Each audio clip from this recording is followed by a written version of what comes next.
There are children of kings and queens. It's up to us to save them and heal this thing. But you know it's time to stand like a people. You know it's time to stand like a people today. It's time to stand like a people. Stand up and say, no more wondering. We are finally on our way. Our mothers and fathers and elders, they have given us all they can. They stood up and fought to protect us in this hard and bitter land. Their trials must give us courage, every woman and man. None are free unless all are. We pledge our lives to take back our land. You know it's time to stand like a people. You know it's time to stand like a people today. It's time to stand like a people. Stand up and say, no more wondering. We are finally on our way.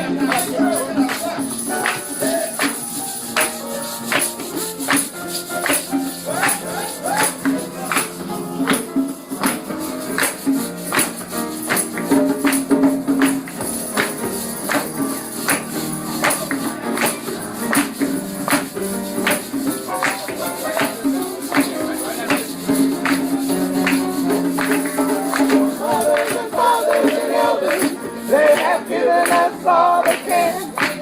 They stood up and fought to protect us in this hard and bitter land. Their trials must give us courage, every woman and man. None are free unless all are.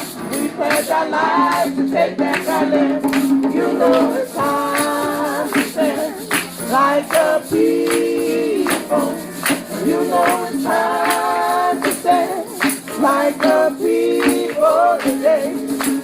It's time to stand like a people. Stand up and say, no more wondering. We are finally on our way.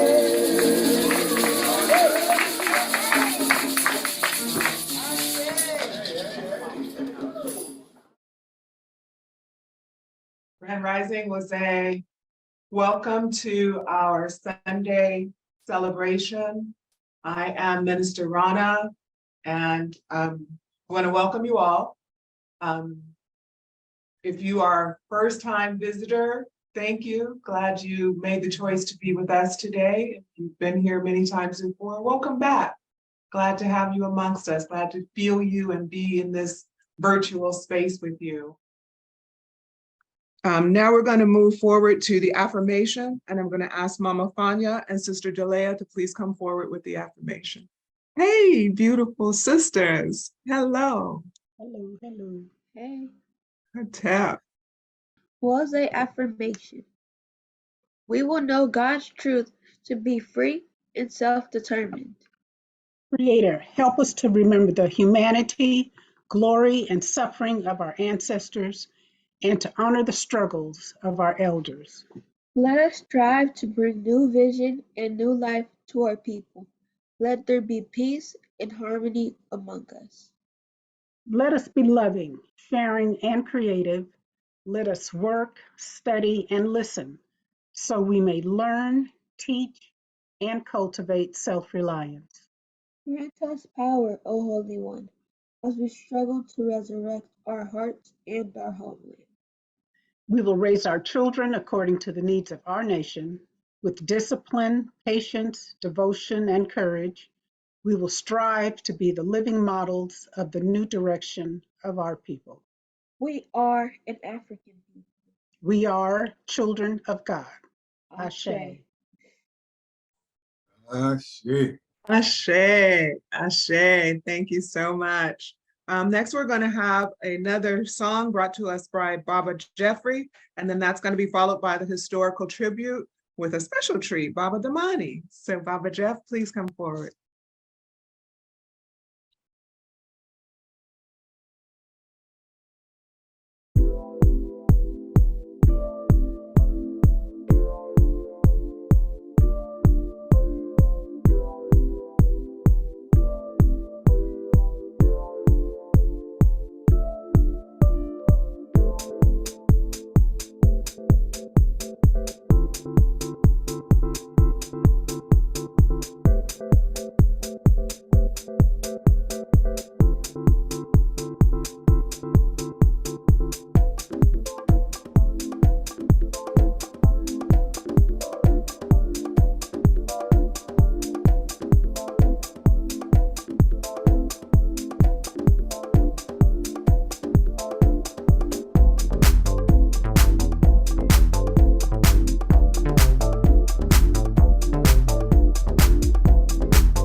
Shit. Ooh, yeah. Thank you so much. So the historical tribute should be coming right up. There we are, Baba Damani. Thank you so much. Welcome. Atep, Atep. Hotep, everybody. Okay, so what I do now? Share my screen and show my presentation. Yes. Yes. Just share my screen. Okay. Oh boy.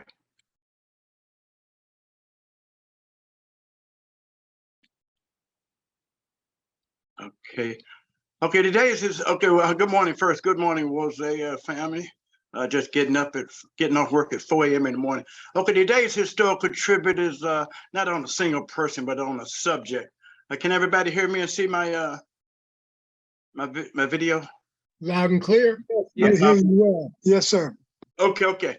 Today's historical tribute is Dr. King's question. Where do we go from here, combined with the Black Power movement?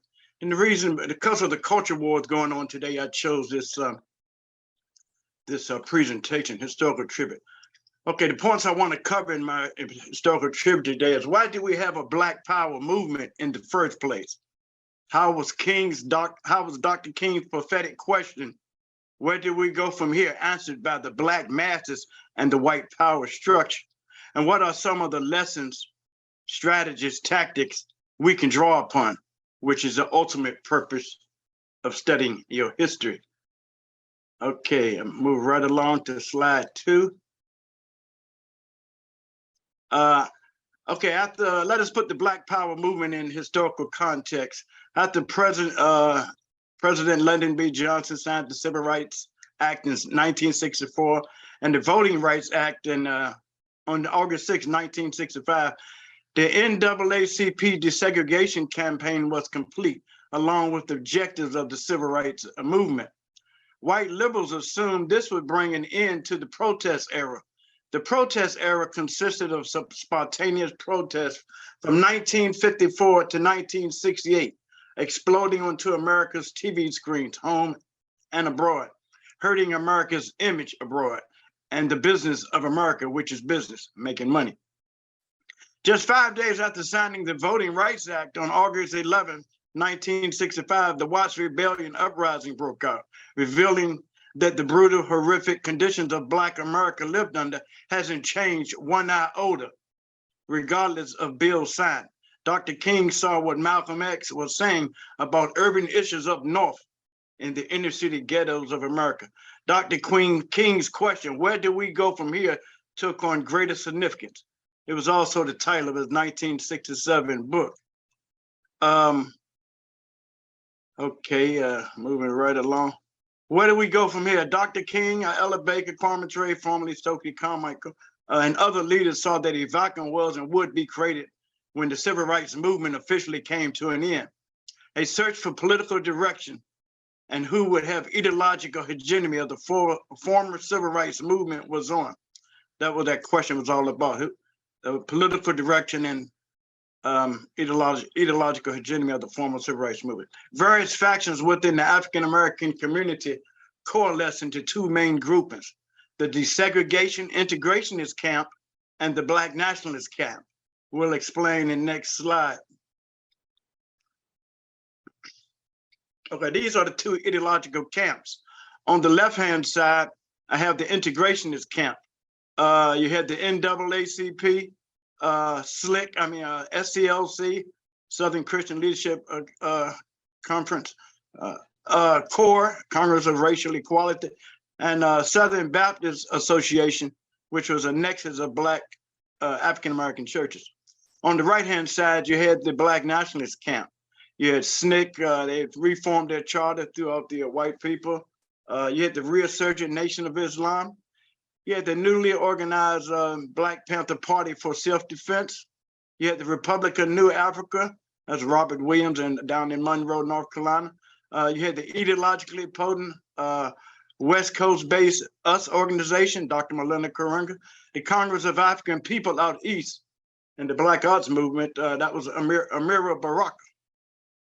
Lesson I picked up was from the Black nationalist camp, was the lesson I picked up was the military science was employed to recruit an appeal to the warrior class, 18 to 35 year olds. Okay, move on, keep moving. Okay, I'm gonna let next slide, Minister Imhotep, if you can hear my voice, can you play that 2-minute and 48-second video for me? I'll have to stop sharing your screen in order to do that. Is that Right, okay. No problem. Should I do anything? is that Oh, you In got it? 1965, President Lyndon Baines Johnson signed the Voting Rights Act, bringing down one of the last legal vestiges of Jim Crow segregation. Just 5 days later, an altercation between an unarmed black man and the police sparked riots on the streets of Watts, a predominantly black neighborhood in Los Angeles. The riots revealed that America still faced deep racial issues, and in the coming years, urban unrest roiled cities across the nation. Dr. King's message of nonviolence wore thin as the 1960s progressed, particularly because violence is everywhere. As race relations deteriorated, Stokely Carmichael, a young, charismatic, electrifying speaker, was searching for a new way to reframe the civil rights struggle. And he found it through one resonant metaphor. It's time we stand up and take over. Don't be afraid. Don't be ashamed. We want black power. We want black power. We want black power. The civil rights movement had been extraordinarily successful, but there has not necessarily been the tangible transformation in black people's living conditions. Carmichael is making an argument that only black power will take black people to that next level. Hey, what do you want? That's what we gonna get. The effect is electrifying. Soon after, black power groups were organizing across the country, each with their own idea about what the phrase actually meant. You got everybody from those that are saying, yes, let's go for elected office, to those that say, let's overthrow the government. It called for self-determination. It called for an end to nonviolence as the only strategy of the Black movement.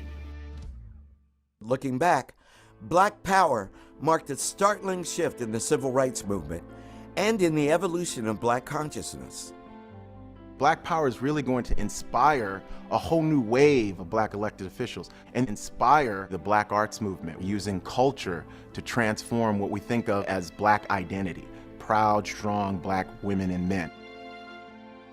Black, the word that for decades so many African Americans most dreaded being called, almost overnight became both a battle cry and a badge of honor.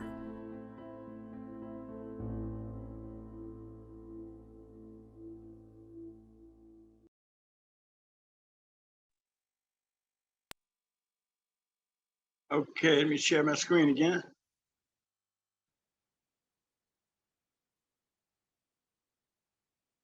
Okay, real fast. That meeting was in at the park. That video you just saw with Willie Ricks and Kwame Ture, Stokely Carmichael. That was a couple of days after James Murtha got killed. That was the March Against Fear down in Mississippi. And that night, Dr. King had a meeting in his room with Stokely Carmichael, Willie Ricks, and other organizers to discuss the slogan Black Power. King pleaded for them not to use the slogan Black Power. His main contention that leaders had to be concerned about semantics. In Dr. King's book, Where Do We Go From Here? He has a chapter on Black Power, and he talked about that meeting they had. King's main contention that leaders had to be concerned about semantics, that words had a cognitive, not a connotative meaning, and which was explicit, what it actually meant, and also a connotative and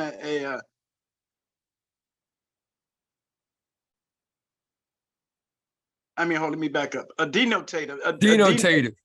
denotative meaning and a connotative meaning. Denotative was the what it actually meant, explicit. Connotative was the feelings associated with it. Words had some words have a negative and a positive meaning associated with it. And so the white press was already connecting violence to the slogan Black Power. But Carmichael argued that, you know, just like the Jews and Italians, everybody, we need Black power. You know, it meant Dr. King, you know, they knew we needed power, political and economic power.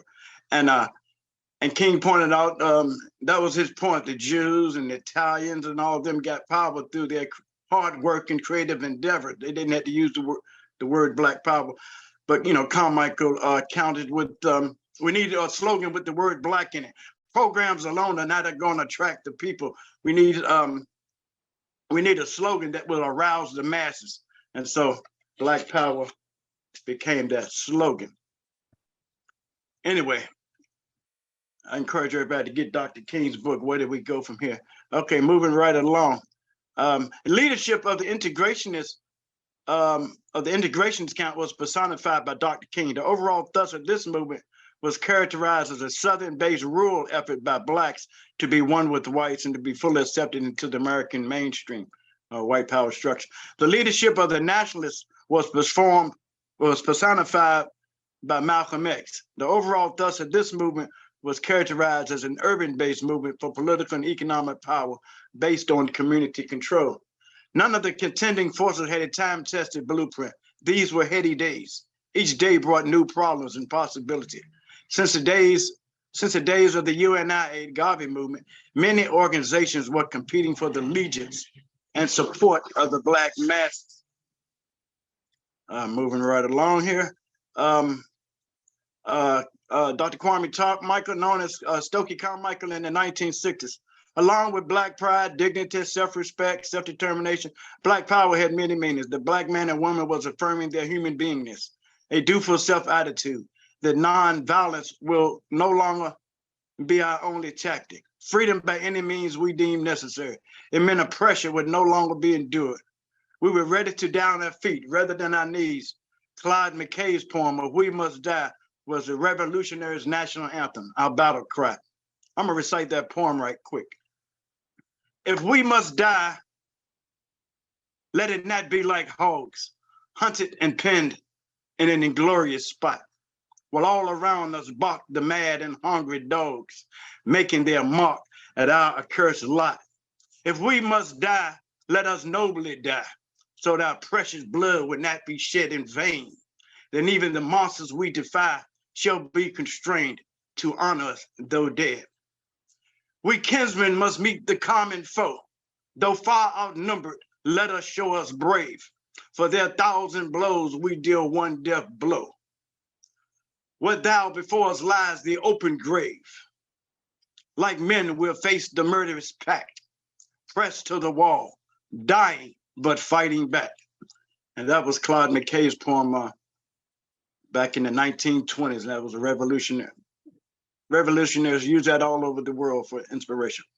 Anyway, moving right along.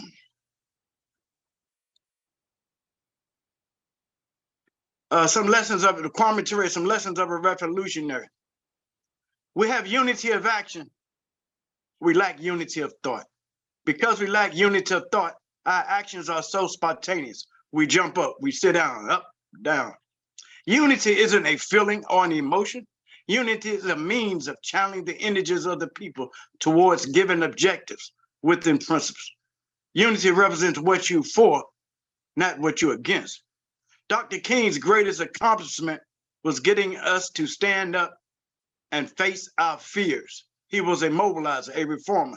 His task was to pressure the American government to live up to the Constitution. When you want power, you organize. You don't want influence. You want power to do for self, to neutralize your enemy's power. And he is your enemy. You wouldn't, I'm just kidding. That's Malcolm X phrase, you know. He is your enemy. You wouldn't be here if some enemy ain't kidnapped you and brought you here. Anyway, Kwame Ture taught, Kwame Nkrumah, Ghana, taught him, you must not think that everyone who's against the same thing is for the same thing. That's where the confusion lies. In my next slides, I give a couple quick examples.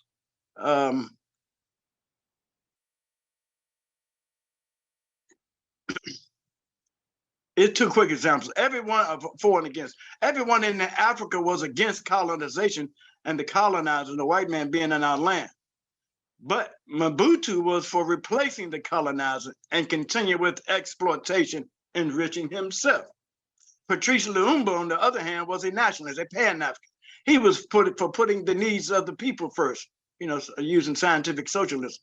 All Black American, another example, all Black Americans was against racism, but not all was for the principles of the UNIA or the 10-point program of the Black Panther Party or the OAAU, the Organization of African Unity, to unify, to embrace common objectives, to improve the lives of the masses of our people. The lesson is, in the face of a love affair with individualism, your religion, waiting on a sky daddy with money, social solidarity crumbles. In the words of Dr. Essa J. Hill, you either belong to a people or you don't. Moving right along, I'm almost 2 more slides. Before Malcolm's assassination on February 21st, 1965, both leaders were moving toward each other. Just like both groups, both camps was moving toward each other. According to Alex Haley, who was friends of both, they had a meetings planned on the upcoming Tuesday. They was both wise enough to know that truth was not found in either of the opposites of the right or the left, thesis and antithesis, but rather in the middle position of synthesis, which is derived from encounter of the two extremes. It's a lesson we have yet to learn, but the forces of divide and conquer, CIA, COINTELPRO knew all too well. Lesson, in the words of Comrade Black Panther Field Marshal George Jackson, settle your quarrels, come together. Last slide. And Reverend James Cone's book, excellent book, Martin, Malcolm, and America. Oh man, powerful book. To Dr. W.E. Du Bois' question, what am I? Reverend Cone writes, America was Martin's answer, and Africa was Malcolm's. The battle line between them, to a large extent, was fought, made up in the white media, which portrayed them as adversaries, but they was not. On the contrary, they was like two soldiers from different battalions, ideological camps, on the battlefield, fighting their enemies from different angles of vision, each pointing out the other's blind spots and errors. They needed each other, for they represented and continue to represent the yin and the yang deep in the soul of Black America. All right, that ends my presentation. Thank you for listening. Thank you. All right. Thank you. Amazing. Thank you so Yeah, much. thank you, brother. That was good. Excellent. Thank you. Excellent. Thank you. We appreciate the time that you put into that. We appreciate those things that we forget that we know and those things that we don't know that you're bringing into the light. So thank you so much. The historical tribute is such an important part of what we do here in these services. And it's only 10 minutes, but that 10 minutes is so it's so good for giving us enough to remind us or enough to send us on our way to read something that maybe we haven't in a long time. So thank you so much. And also thank you, Minister Bill, who is in the chat while we're doing this and giving us additional supplemental information that we can read and see and download to go along with this, to kind of get you started on filling your mind up with things in this area. So thank you so much as well, Minister Bill, who's in the chat, just giving you all kind of goodies to go along with this. Okay, so next we're going to have another song from Baba Jeff. And then after that, we're going to go straight into the Litany of Sacrifice. And we're going to bring forward Mama Tony and Baba Kadabasi. So Baba Jeff, bring us some music and get us going in this marching spirit.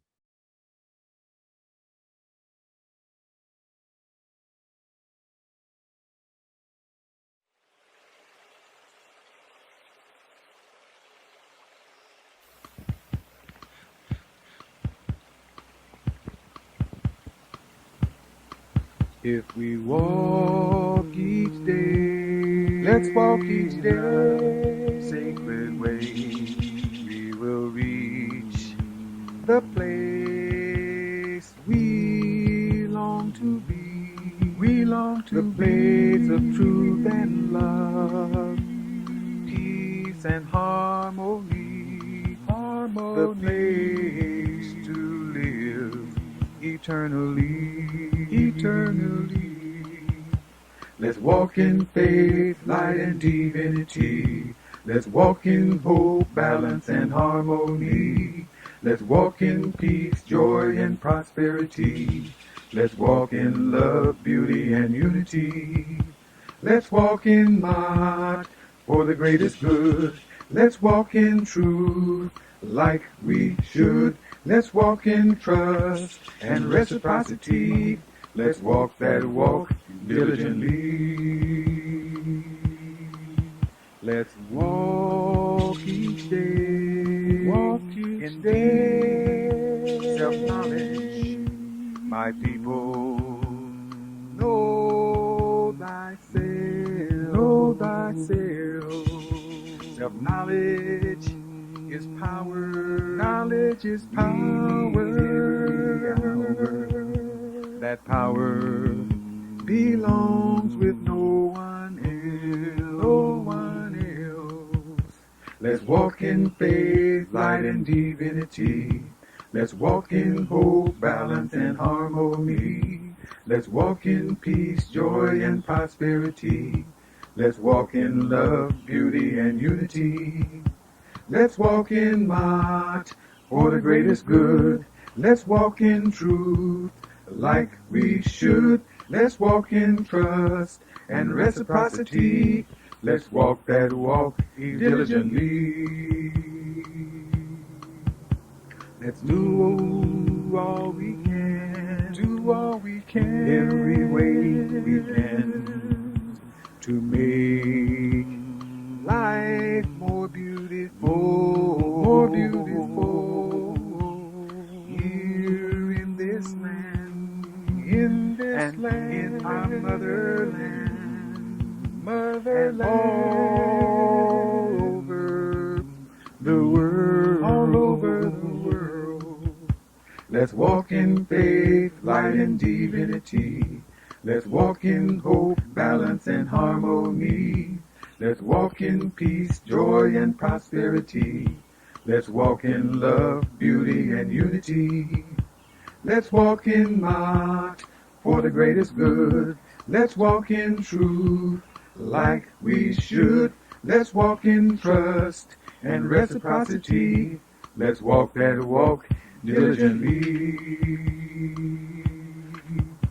Let's walk each day and talk each day and rejoice each day the sacred way. Let's walk that walk and talk that talk and rejoice each day the sacred way. Let's rise and shine, live and give, care and share the sacred way. Let's walk each day and talk each day and rejoice each day the sacred way. The sacred African way. The sacred African way. The way. The way. The way. The way. The way. The way. The way.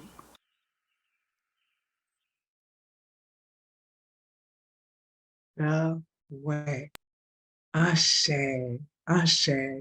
You know, it's what's amazing to me, and I'm sorry, I know that I said Mama Tony, but if you're on standby, we're going to go with Litany of Sacrifice in just a moment. But I want to say what's amazing to me, though, is how much as a people, we have these things in us instinctually and through our Creator intentionally imparting the same spirit in each and every one of us for, I believe, that purpose. Even when you're looking at King and those people, what they spoke of, although there wasn't necessarily the word attached to it, was Ma'at. They spoke of making decisions in such a way that there were the things like Umoja and the things like Ujima. They spoke about the goals being in the same direction. They spoke about win-win situations. And even on the other side of it, I'm not going to have the quote exactly right, but to say everybody who wants the same outcome that you want doesn't necessarily want it for the same reason. So there's discernment and all of these things that through learning and through studying, we now understand were methods of our people 4,000 years ago and 3,000 years ago that were brought forward by people like King, brought forward by people like Malcolm, just using different words and different avenues to bring it forward. But it's all that same concept of how we get to where we need to be. And it's just then putting the manpower and the numbers and the unity behind it to be able to get us there. So that just all just kind of came together for me, and listening to things about Martin and then listening to Makalisi, and it's like, it's all the same message over years. It's just for us to do it, right? To make it happen. Please come forward, Mama Tony and Baba Kadabasi, for the Litany of Sacrifice.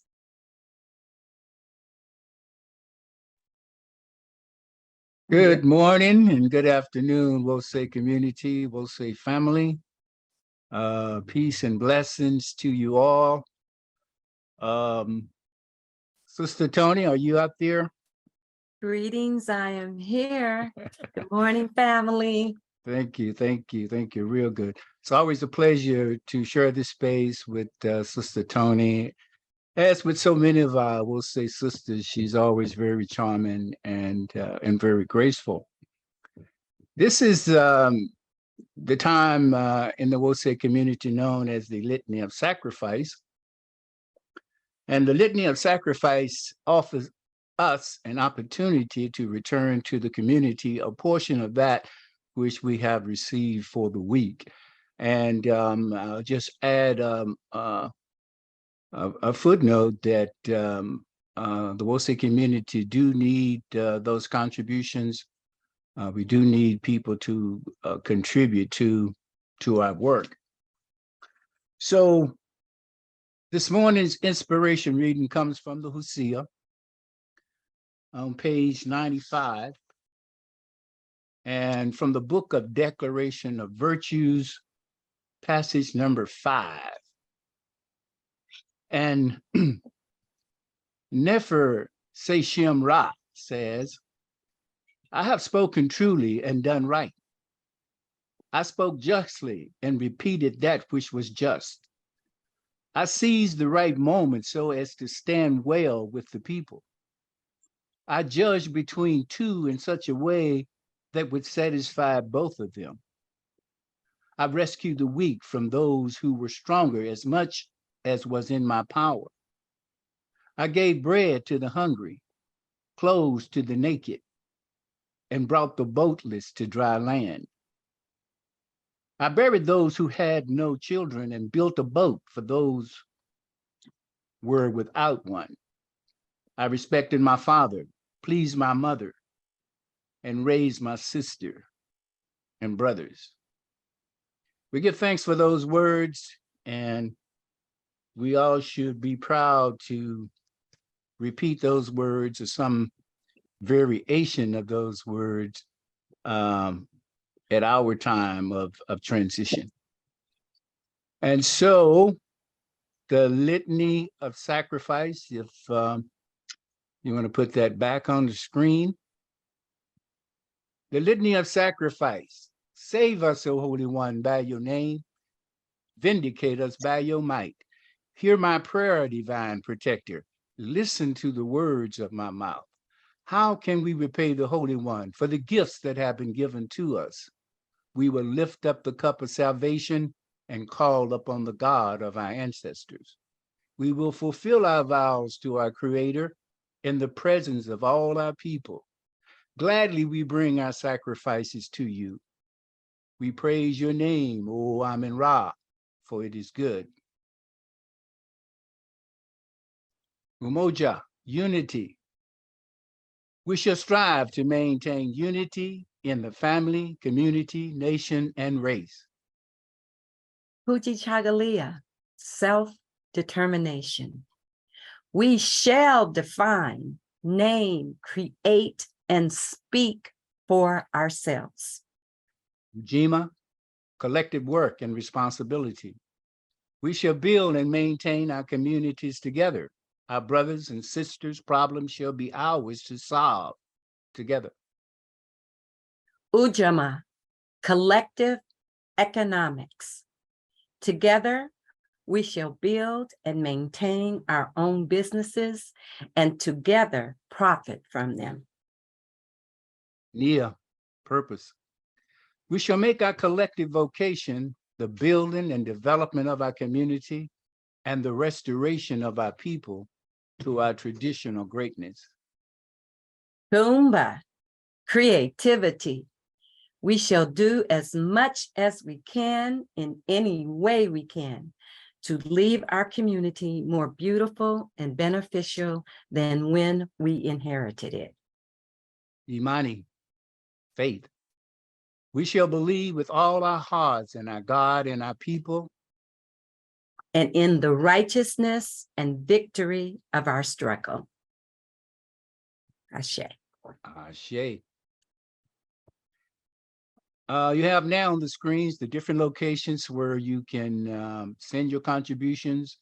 If you go to the respective links on the page, you can find other ways of making contributions. There are several different wire websites that you can use to wire funds, and I know a lot of people like to go that route.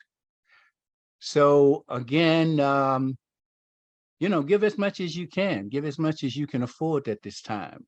Our needs are increasingly significantly, and so we do need contributions. So with that being said, I'll take a few moments of prayer to close out this litany of sacrifice. O Holy One, Divine Creator, Ancestor Spirits, thank you for these contributions. Thank you for each and every one that gave, that will give, and gave as much as they can.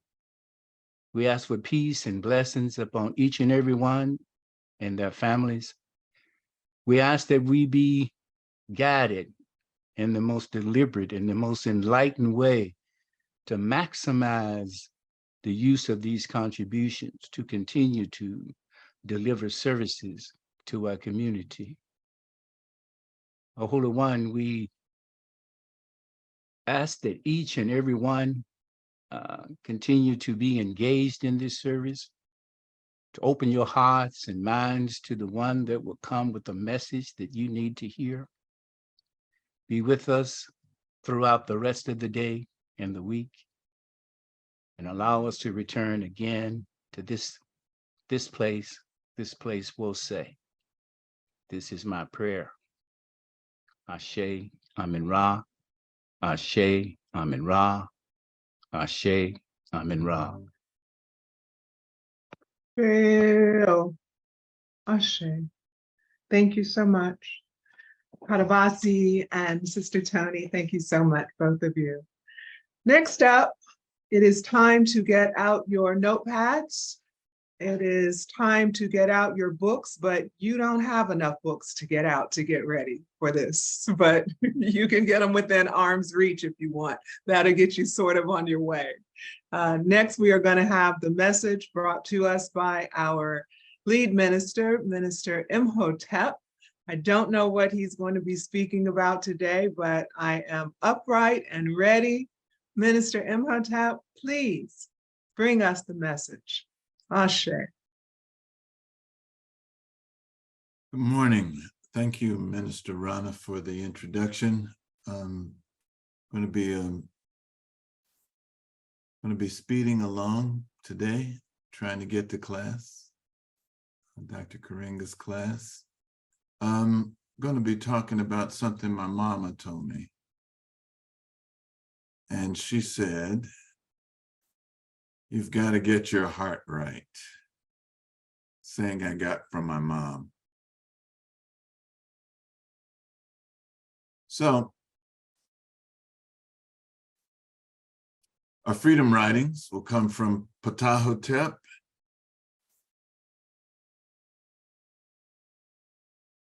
Follow your heart as long as you live. Do not make a loss on what is said. Do not subtract time from following the heart. Harming its time is an offense to the Ka. Do not deflect the moment of every day beyond establishing your heart. As things happen, follow your heart. And in the Hosea, in the book of the Coming Forth, number 3 on page 106, oh, my heart, my mother, my heart, my mother, my heart, whereby I come into being. Stand not up against me as a witness, nor oppose me in the council of judgment. Weigh not heavy against me before the keeper of the balance. You are my divine essence, which dwells in my body, the divine power which makes strong my limbs. When you come forth in the place of happiness where we go, may you not cause my name to send forth an offensive odor before those who assign people to their rightful place. May it be favorable for us, and the hearer be favorable to us, and there be joy at the weighing of the words. Let not falsehood be uttered against me before the great God, for surely your righteousness will cause you to rise up in triumph.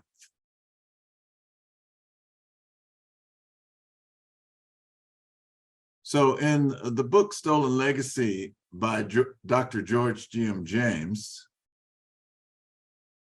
and we actually have a revised edition done by a resident scholar, a member of WOSE, whose father was a founding elder in WOSE, Professor Manu Ampim. He wrote a revised introduction to Professor James's book, Stolen Legacy. And in Stolen Legacy, we get this phrase, know thyself. Many of us in the African-centered community, we get this. And so here on page 8 in Stolen Legacy, it says, every schoolboy believes that when he hears or reads the command, know thyself, he is hearing or reading words which were uttered by Socrates. But the truth is that the Egyptian temples carried inscriptions on the outside addressed to neophytes, and among them was an injunction, know thyself. Socrates copied these words from the Egyptian temple and was not the author. So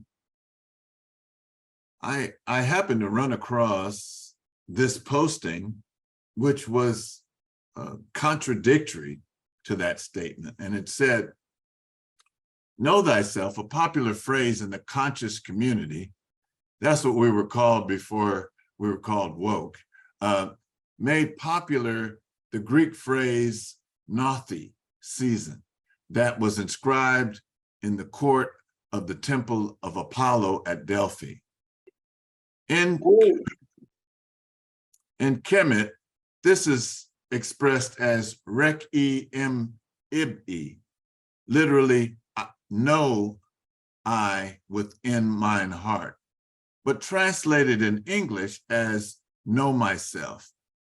I should note that ib has the meaning of heart, but used as a metaphor for the inner parts of something, the essence of something, and the mind. To know your heart is to know your essence, or who and what you are.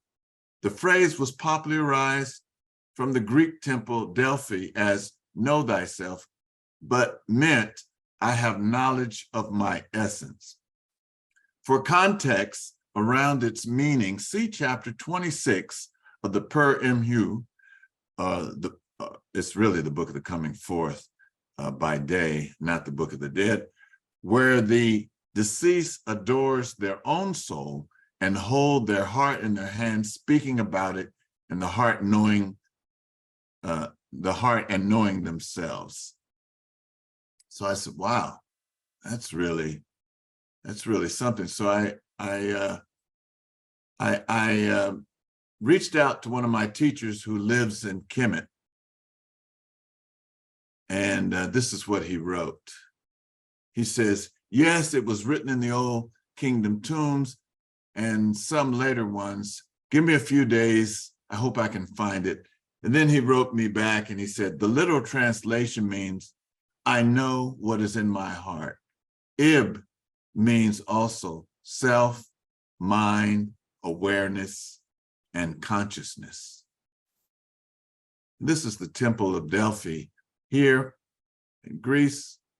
And this is the inscription that is written on there. It says, I warn you, whoever you are, O you who wish to probe the arcanes of nature, if you do not find within yourself that which you seek, neither shall you find it outside.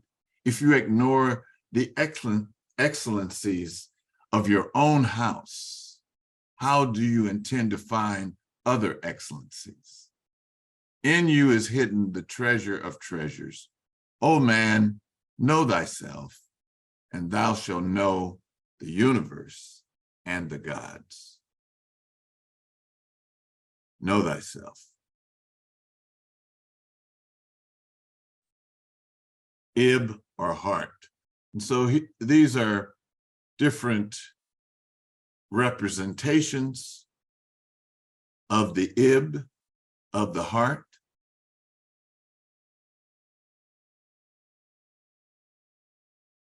So my mom's saying to me, you've got to get your heart right. My mom, her name, thank you, Brother Nantambu, for always remembering to pour libation for my parents. My mom's name was Virginia Bell Harvey, and here she is. There's some pictures.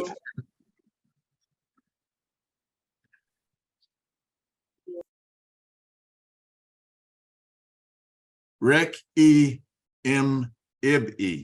I know what is in my heart.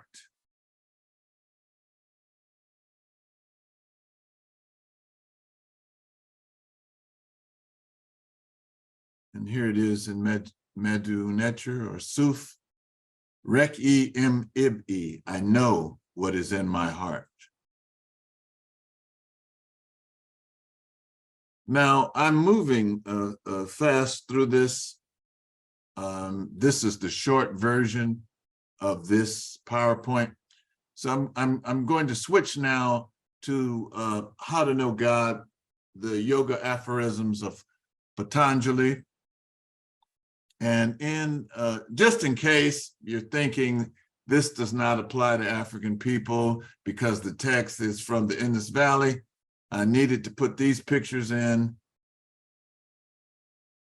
This is Krishna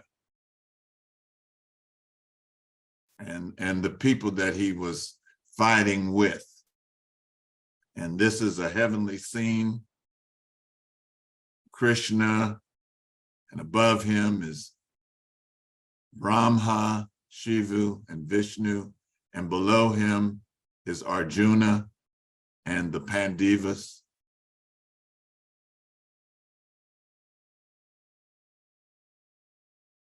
Also, I included this scene. Here on this picture on the left, people are wearing their locks like this today, but it's nothing new. It's very ancient. So sorry for that digression. So in the book of Patanjali, the Yoga Sutras of Patanjali, I like the version that's called How to Know God by Christopher Isherwood. Number 36, I forget which chapter it is. There's 4 chapters. I think this is in the 2nd chapter, or possibly the 3rd chapter, but it's the 36th sutra. It says, concentration may also be attained by fixing the mind upon the inner light, which is beyond sorrow. The yogis believe that there was an actual center of spiritual consciousness called the lotus of the heart, situated between the abdomen and the thorax, which could be revealed in deep meditation. They claim that it had the form of a lotus and that it shone with an inner light. It was said to be beyond sorrow, since those who saw it were filled with an extraordinary sense of peace and joy. From the earliest times, the masters of yoga emphasized the importance of meditating on this lotus. The supreme heaven shines in the lotus of the heart, says the Kaivalya Upanishads. Those who struggle and aspire may enter there. Retire in solitude. Seat yourself on a clean spot in an erect posture with your head and neck in a straight line. Control all sense organs. Bow down in devotion to your teacher, then enter the lotus of the heart and meditate there on the presence of Brahma. That's a name for the creator, the pure and the infinite and the blissful. And the Chandogya Upanishad reads, within the city of the creator, which is the body, there is the heart. And within the heart, there is this little house. This little house has the shape of a lotus, and within it dwells that which should be sought after, inquired about, and realized. What then is that which dwells within this little house, this lotus of the heart? What is it that must be sought after, inquired about, and realized? Even so large as the universe outside is the universe within the lotus of the heart. Within it are heaven and earth, the sun, the moon, the lightning, all the stars. Whatever is in the macrocosm is in the microcosm also. All things that exist, all beings, all desires are in the city of the creator. What then becomes of them when old age approaches and the body dissolves? Though old age comes to the body, the lotus of the heart does not grow old. It does not die with the death of the body. The lotus of the heart, where the creator resides in all his glory, that, not the body, is the true city of the creator. The creator dwelling therein is untouched by any deeds, ageless, deathless, free from grief, free from hunger and from thirst. His desires are right desires, and his desires are fulfilled. And in the Mudaka Upanishad, it says, within the lotus of the heart he dwells, where the nerves meet like the spokes of a wheel. Meditate on him as Om. That's what Nantambo had us doing this morning in meditation. And you may easily cross the ocean of darkness.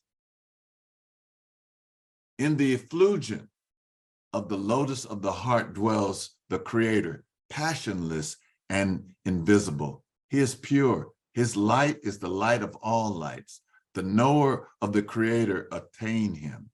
This method of meditation is helpful because it localizes our image of the spiritual consciousness toward that we are struggling. If the body is thought of as busy and a noisy city, then we can imagine that in the middle of this city, there's a little shrine that within this shrine, the Atman, that's a name for the soul, our real nature is present.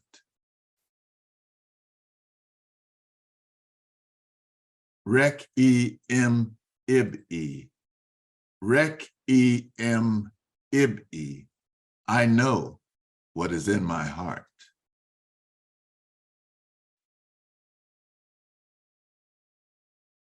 And in Matthew, if you want to pass this on to your Christian friends, Matthew 22:37. You shall love the Lord your God with all your heart, with all your soul, and with all your mind. And this is in the these are different versions of the Bible. You must love the Lord your God with all your heart, with all your mind. Matthew 22:37. And the context for this, there was a discussion in the Bible. The Sadducees were debating the Pharisees, and the Sadducees were like the Republicans, and the Pharisees was like the Democrats. And they was trying to ask, they were asking these questions, like if a man dies, and then his 7 brothers in succession marry his wife, whose wife would she be when she died and went to heaven? And then, so they got a rebuke. And he said, you know, you guys don't know what you're talking about. You know, ain't nobody gonna be marrying anybody in heaven, because people gonna have different bodies. It's gonna be like the angels. And then one of the Sadducees looked at this answer and he said, well, what is the greatest commandment?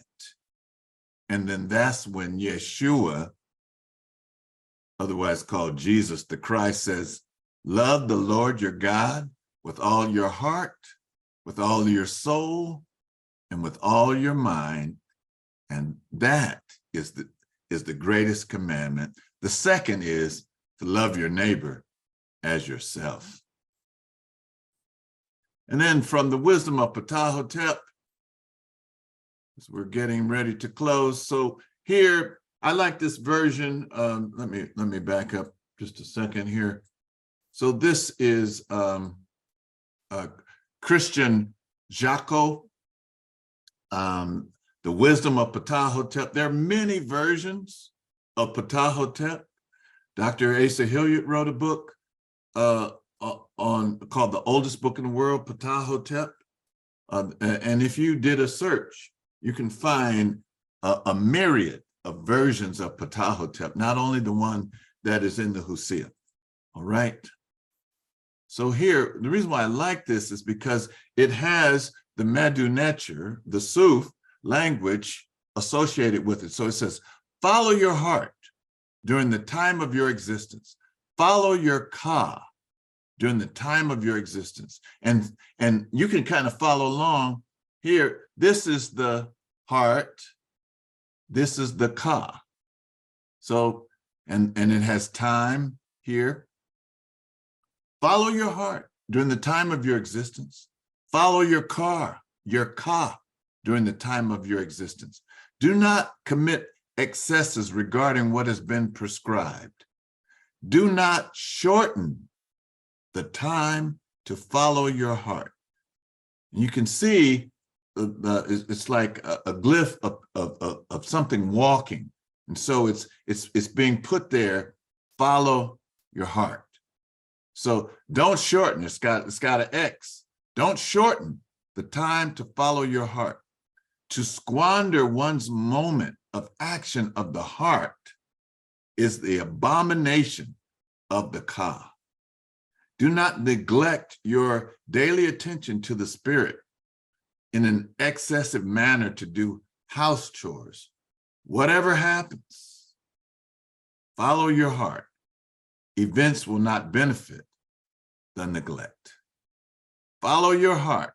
And then it has this follow-up in that book. It says, on the need to follow your heart and not squander your energy on practical tasks.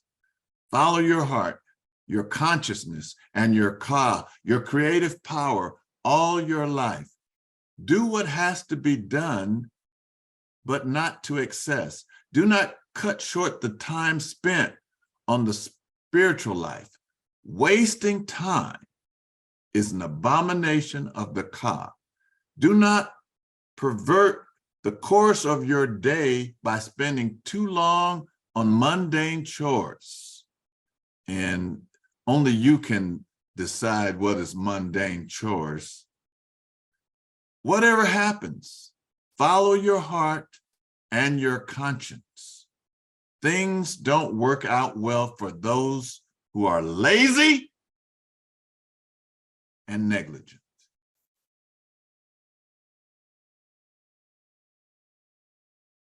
And then here, as we're getting ready to conclude, the judgment scene, and then our last freedom writing, Book of the Coming Forth.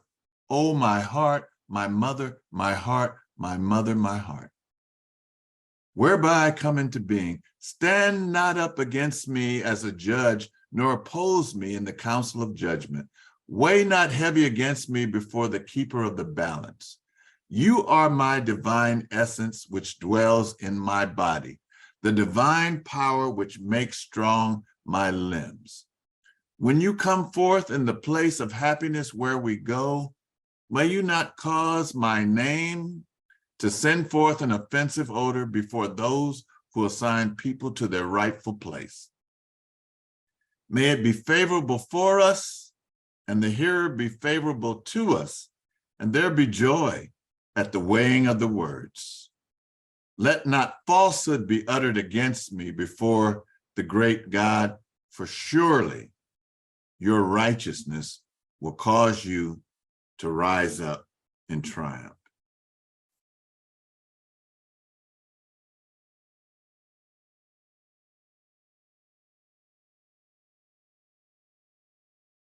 You've got to get your heart right, and you've got to have your heart and brain in sync.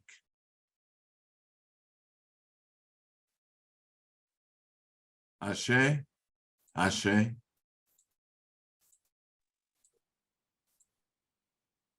Ashe. Ashe. Ashe, thank you. Well done. Ashe. On time too. Ashe. Thank you so much, Minister Imhotep. Thank you so much. At this time, we would like to, for one, again, just thank Minister Imhotep for bringing the message forward, bringing the information. And again, sometimes we just need reminders of what can seem like a simple concept, but we get bogged down in things that realistically don't even matter in the bigger picture and should not be the things that are driving our day-to-day efforts and our day-to-day energies. So sometimes we have to really look at what is it that we are putting our energy into? What is it that we're putting our passion into? And are those things that go towards our lives and the betterment of our lives and our families and our children, and maybe realign them if necessary. You might already be there, or you may have gotten off path, but sometimes it's a reminder just to say, what am I doing with my day? And does it count? Does it matter? So thank you for that message.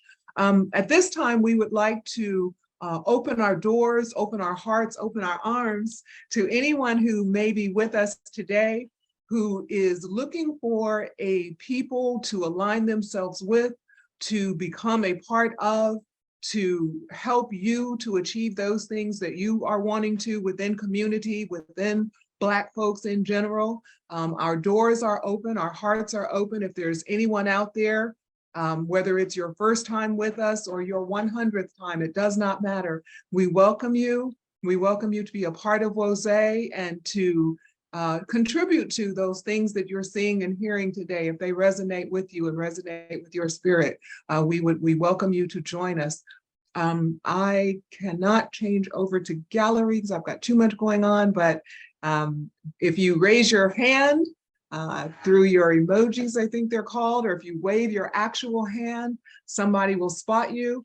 If you want to put something in the chat, if you like to be a little bit quieter in your approach, that's okay too. And you can say, hi, I'd like to know more. Somebody contact me and we'll pick your name up and pick that request up out of the chat and we'll follow up with you.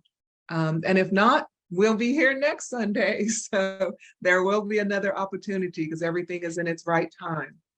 Okay, so we're going to play a song now. We're going to have Lift Every Voice and Sing. Barbara Jeffrey is going to bring us a version of that. And if you want to think about it while that plays and be ready when it's over, or put your name in the chat while that happens, you can still do that as well. Baba Jeff, will you please come forward with Lift Every Voice and Sing? Thank you.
All right, I do want to express our gratitude and thanks for all who came forward as their name was called, pouring libation.